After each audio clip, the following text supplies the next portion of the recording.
The golden grass of the Serengeti does not just sway in the wind, it breathes, it hides secrets. It masks the scent of death and the frantic pulse of life. Imagine for a moment that you are standing in the middle of this vast, sun-drenched expanse. Silence hangs heavy, broken only by the distant hum of insects. But then the earth trembles.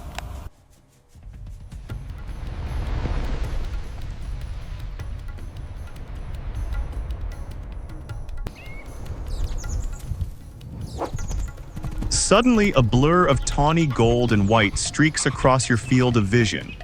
It is a Thomson's gazelle, her muscles rippling like liquid under her skin, hooves barely touching the scorched earth. Behind her, a shadow, not a lion, not a cheetah, but a pack of African wild dogs. They don't roar, they don't even bark. They are a silent, dappled wave of calculated intent. The gazelle leaps, high, stiff-legged, an impossible display of defiance known as stotting. It is a taunt. I am too fast, too strong, do not waste your breath.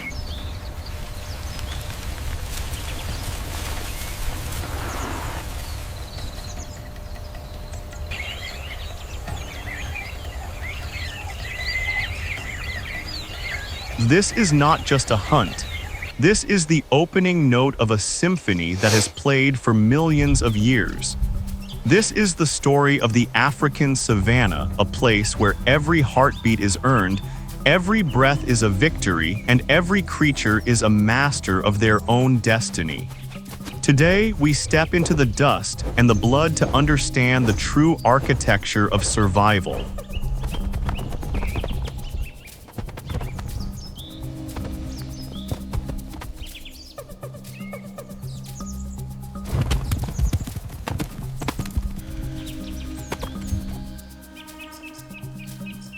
And to understand the Serengeti, you must first understand its pulse. That pulse belongs to the Thomson's gazelle. If the Savanna were a machine, the Tommy would be its most delicate and explosive spark plug.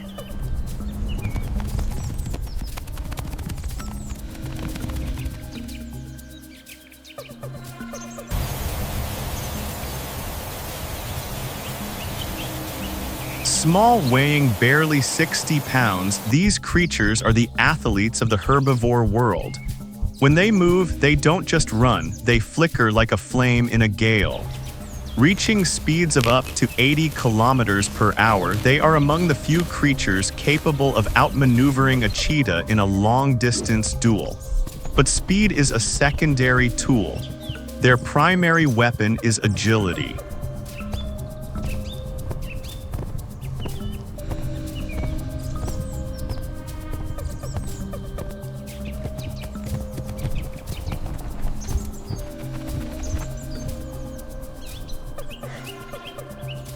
The gazelle's life is defined by the zigzag. At full tilt, they can pivot their entire body weight on a dime, leaving a charging predator to tumble into the dust. Yet their survival isn't just about the frantic moments of the chase. It begins in the quiet.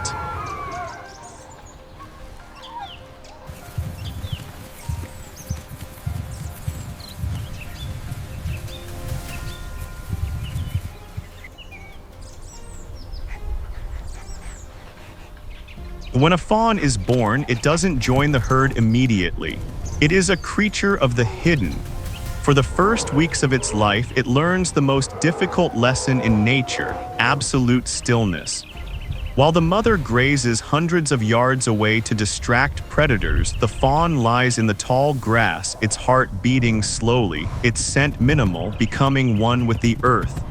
It is a masterclass in patience.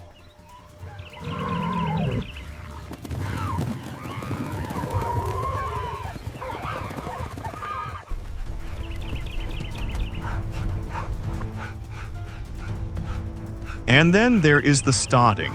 This peculiar, stiff-legged jump is one of nature's greatest mysteries.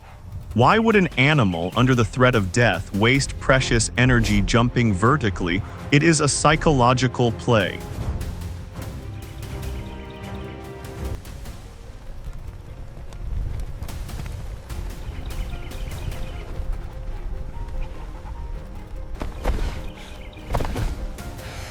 By stotting, the gazelle demonstrates its peak physical condition. It tells the lion or the leopard, "Look at my power. If I can afford to waste energy like this, you will never catch me."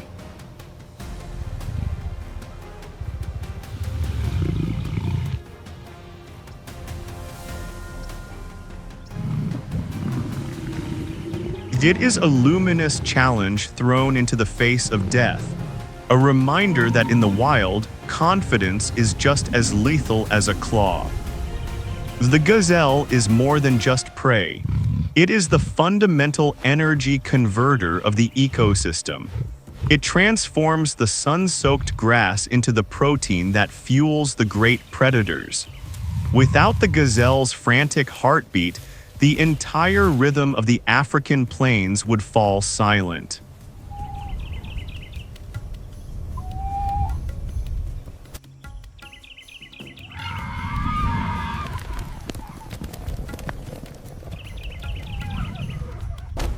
While the lion may be the king, the African wild dog, the painted wolf, is the grandmaster of strategy. To look at them is to see a patchwork of evolution. Large bat-like ears for cooling and radar-like hearing, and a coat of mottled brown, black, and white that renders them invisible in the dappled shade.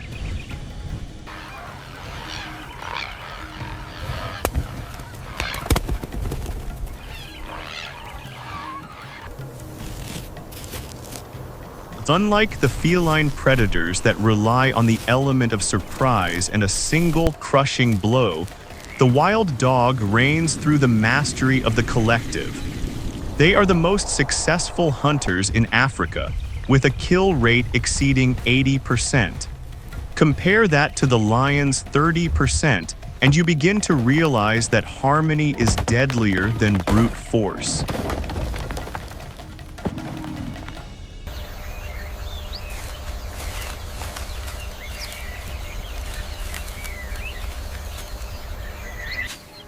Within the Alcatea, the pack, there is no tyrant. While there is a dominant breeding pair, the pack functions as a singular, democratic organism. They care for their sick, they regurgitate food for the old and the young. Their hunt is a display of the silent union. They do not roar to announce their presence. They communicate through subtle body language and vocalizations that seem almost delicate.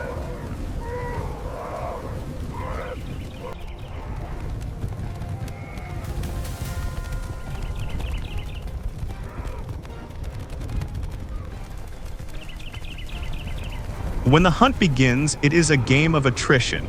They are marathon runners. They can maintain a steady pace of 60 kilometers per hour for miles, slowly wearing down the resolve of a wildebeest or a zebra. They work in relays. One dog takes the lead, forcing the prey to exert maximum effort, while the others follow in the slipstream, conserving energy. When the lead dog tires, another takes its place.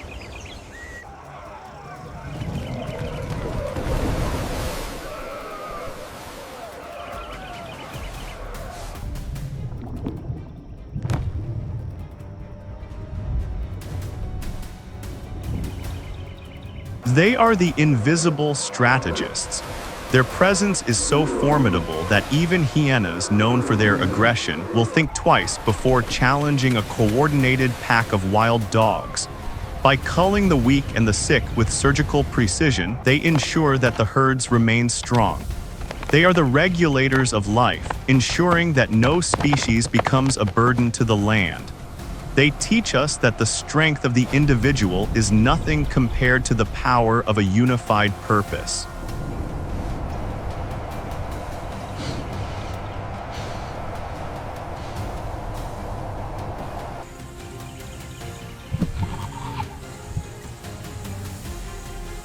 If the gazelle is the pulse and the wild dog is the strategy, the lion is the very soul of the savanna. The lion doesn't just live in the environment, he defines it.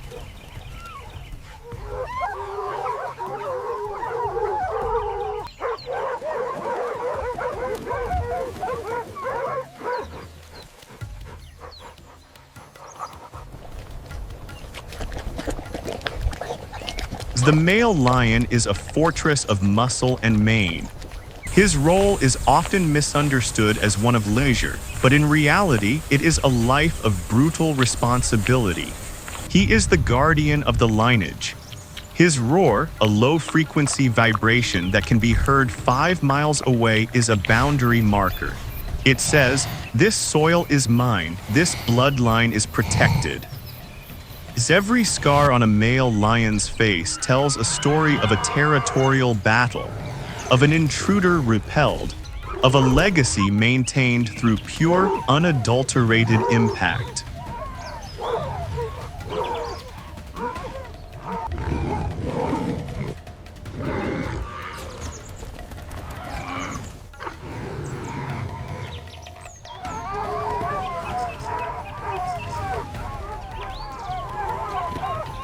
But the true artistry of the pride lies with the lionesses. They are the mathematicians of the tall grass. While the male provides the muscle, the females execute the hunt with a sophistication that rivals any military operation. They use the topography of the land, the slight dips in the terrain, the direction of the wind to hem in their prey. They don't just chase, they corral.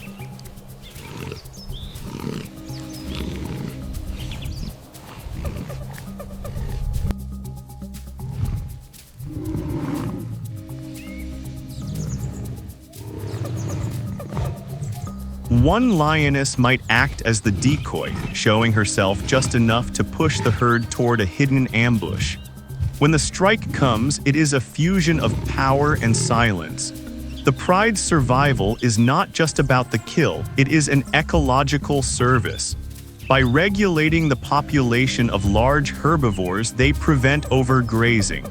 And when the feast is over, the lion provides for the chain of scavengers.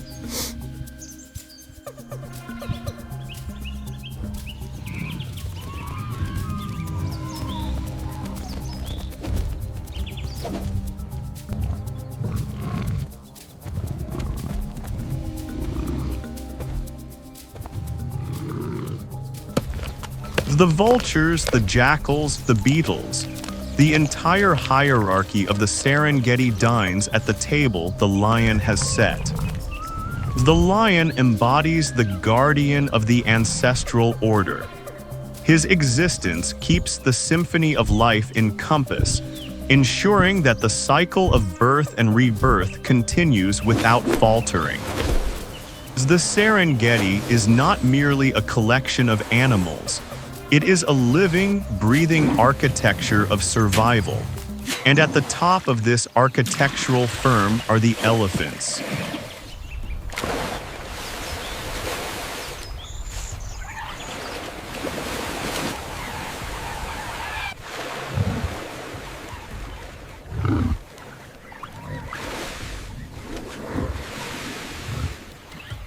The African elephant is the colossal architect of the landscape.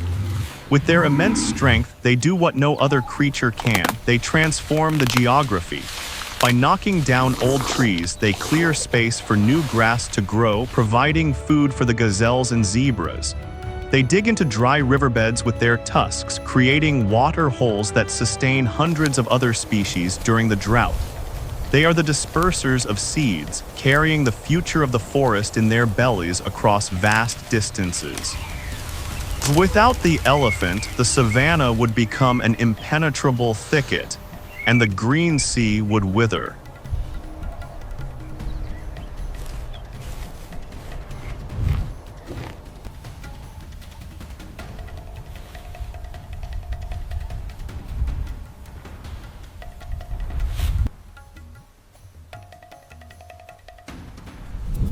And then there is the movement, the great motor of the continent, the wildebeest migration. Imagine 1.5 million souls moving as one. This is not just a journey, it is a living river of energy. Driven by the ancient memory of rain, the wildebeest trek hundreds of miles in a relentless search for fresh grass. They face duels at every turn, crocodiles in the Mara River, lions in the tall grass, and internal battles for dominance within the herd.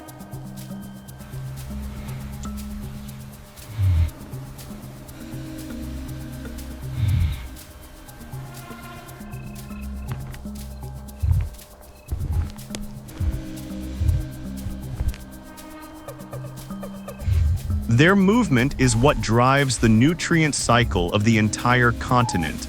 Their waste fertilizes the soil, their hooves churn the earth planting seeds, their presence provides an endless buffet for the predators. The migration is the ultimate proof of nature's resilience. It is a tide that cannot be stopped, a testament to the fact that life will always find a way to move toward the light.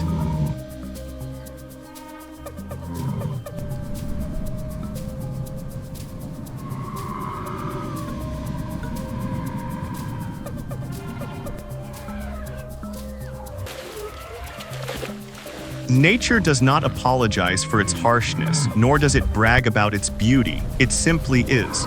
From the gazelle, we learn that vulnerability is not weakness, it is the source of our greatest agility. From the wild dog, we learn that unity is our most lethal weapon, that we go further together than we ever could alone. From the lion, we learn that leadership is a burden of protection, not a privilege of power. And from the elephant, we learn that we have a responsibility to shape the world so that others may thrive in our wake.